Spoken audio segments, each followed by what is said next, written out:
La realtà economica è complessa ed è per questo che l'amico economista è qui per te.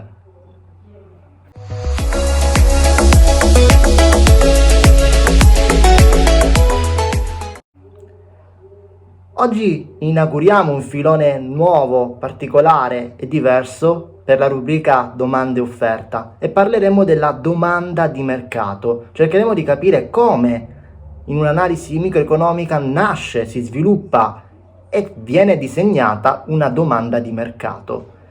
Partiamo da un esercizio molto elementare e semplice che ci dice: in un mercato perfettamente concorrenziale la curva di domanda è data da prezzo uguale 10 meno 2Q. Questa curva di domanda, così come è scritta, così come è definita, ci rappresenta la propensione al consumo del consumatore, cioè chi acquista, chi richiede il prodotto sulla base di un certo prezzo di mercato domanda il prodotto.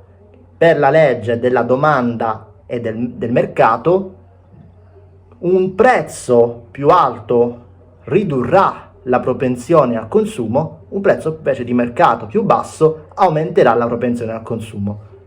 Come possiamo vedere dalla semplice definizione di una curva di domanda semplice descritta in questa maniera qui, troviamo innanzitutto un numero, in questo caso 10, che rappresenta il prezzo massimo che il consumatore è disposto a pagare per l'acquisto del bene, qualsiasi esso sia. Immaginiamoci magari un mercato in cui si vende un bene, per esempio un computer, 10 è il massimo prezzo che il consumatore vuole pagare per avere il bene, e diremo che per un prezzo pari a 10, da un prezzo pari a 10 in giù, esisterà una domanda di mercato. Sotto, se il prezzo è più basso di 10, il consumatore chiederà una quantità maggiore.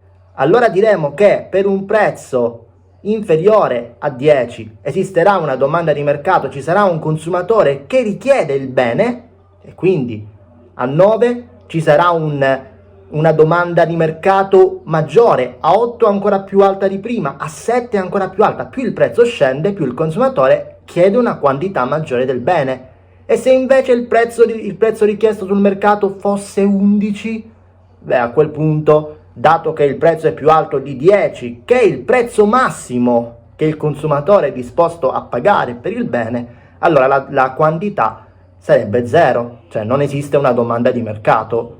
Se il prezzo scende a meno di 10, allora la quantità aumenta. Se invece sale sopra il 10, che è il prezzo massimo che il consumatore è disposto a pagare per il bene, allora la quantità domandata diventa 0, diventa nulla. Abbiamo poi meno 2Q che rappresenta la nostra inclinazione della curva di domanda, che ci dice in pratica che l'aumentare della quantità, più c'è una quantità maggiore, più il prezzo scenderà. Quindi se per esempio immaginiamo la quantità di mercato è pari a 4, Q sarà uguale a 4, 4 per 2 fa 8, 10 meno 8 fa 2, quindi 2 sarà il prezzo che rappresenterà la nostra costante di mercato. Quindi immaginiamoci questa curva di domanda definita così: 10, che è il massimo prezzo che il consumatore è disposto a pagare per il bene, e poi questa curva che scende con un'inclinazione pari a meno 2, negativa perché ovviamente scende in maniera negativa. Allora questa, con semplicità, è la nostra curva di domanda che rappresenta la propensione al consumo per un certo tipo di bene da parte del consumatore. Quando andremo a disegnare nel prossimo episodio, nella prossima pillola sulla curva di offerta, quando andremo a rappresentare l'offerta, riusciremo, unendo domanda e offerta, a trovare un equilibrio di mercato che ci indicherà il prezzo e la quantità per un determinato bene. Se il video vi è piaciuto, vi invito a lasciare un mi piace e un commento. Alla prossima con l'amico economista.